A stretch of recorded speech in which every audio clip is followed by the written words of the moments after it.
In this video, we're going to talk about the impact that a no-deal Brexit will have on the Scotch whisky industry. Even though the US and Asia are the really great, exciting opportunities to grow the Scotch whisky industry, the EU remains a really important trade partner and a massive market for Scotch whisky. If we go back to the original referendum, the three big industry players were all in favor of Remain: Diageo, Pernod Ricard, and the Scotch Whisky Association. And then there was a vote on Theresa May's Brexit plan that happened the 15th of January. That deal was shot down? Is that a fair way to say it?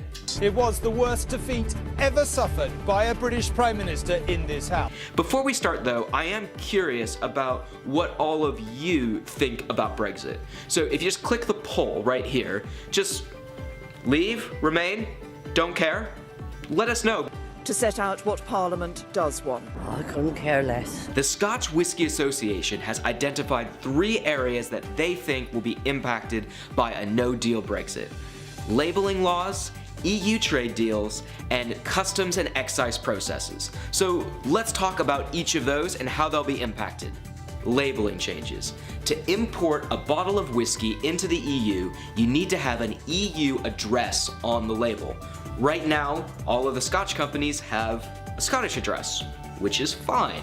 But from the 29th of March, they'll have to have the address of an EU importer.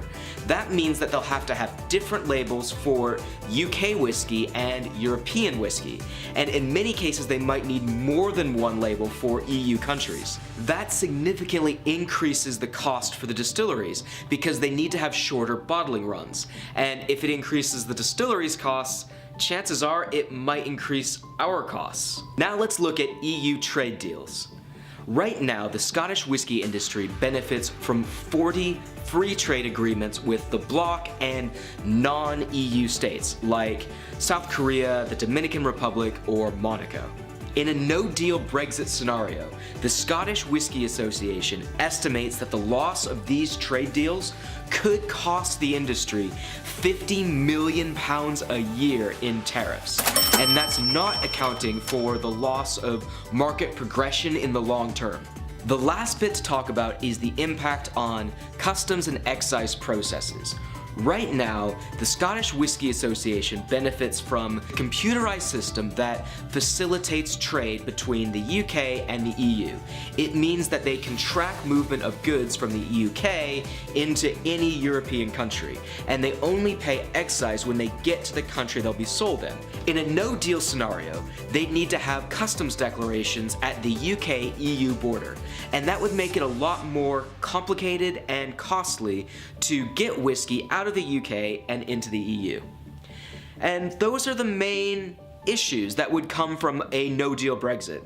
And like I said, I'm not trying to say anything political about whether or not in the broader context the UK should stay or leave the EU.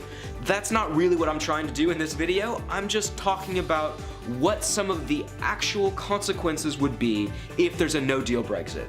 And out of curiosity, did any of this change your view? So knowing that it could potentially increase the cost of whiskey or make it a lot more complicated for distilleries, does that make you reconsider your position?